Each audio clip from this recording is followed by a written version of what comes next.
So yun guys, no, ito meron tayong susunugin na damit. Alam nyo kung bakit guys? Isang buwan na hindi siya natutuyo guys. Sobrang milagro nangyari dito sa damit na to guys.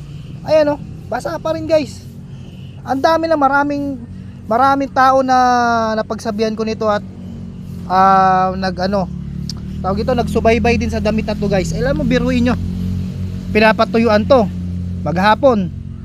Pag sinilong mo siya, basa ulit yung laylayan niya guys. Basa ulit yan, promise.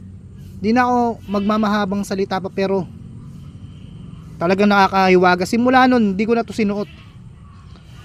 Meron pang nangyari, ba't kamo hindi? Namin, una si Papa lang nakatuklas niyan. Hindi ako naniniwala.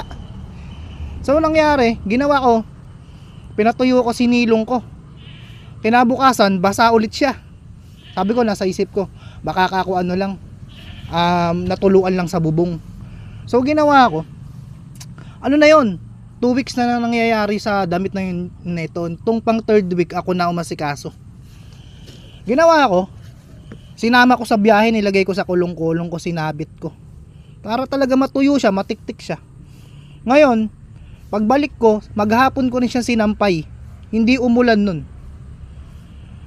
Tapos, hindi naman siya ganong natuyo siya, pero yung laylayan niya, alam niyo yung hindi naman siya basang-basa, hindi katulad nito.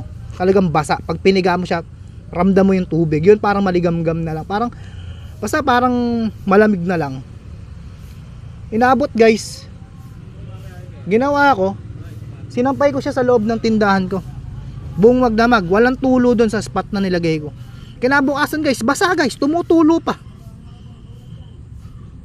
Maraming magpapatunay niyan guys. Ito hindi to sa parang kalukuhan ng pero ito totoong buhay to guys. Kaya ito, napagdesisyonan ko na sunugin ko na lang. Kasi talagang kumbaga, kung kayo may na-experience na rin kayong ganito, pero ako first time. Ito pa naman yung profile picture ko.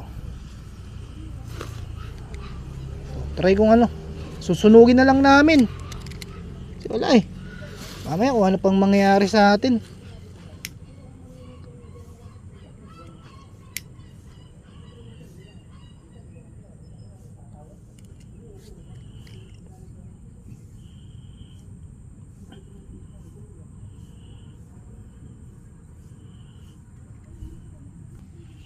Pag ito guys hindi nasunog, ewan ko na lang din Hirap niya sunugin guys, kaya ito pinalamanan na natin ng karton. Kaya ito, ewan ko na lang din talaga pag di pa naglayab to.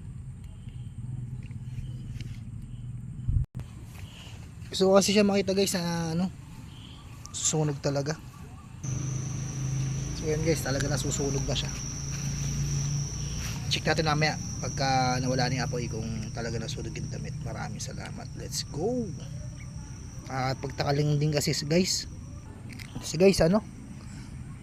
sa ngayon guys talaga, kasi simula nung marami akong tao na sinabihan about sa damit na to, after nun tinrangkaso ko guys hanggang ngayon. Kaya medyo naka-recover tayo, kaya to simula ulit tayo mag video. So yun lang, hindi naman ako sa pero first time ko lang din kasi nangyari sa akin to, yung gantong nakakapang mahiwaga na ewan. Basta yun, na-trip mo na, sunugin na lang kaysa sa pamigay mo mamaya may makapawir. Di naman sa ganun, pero di normal kaya ito, sinunog na natin.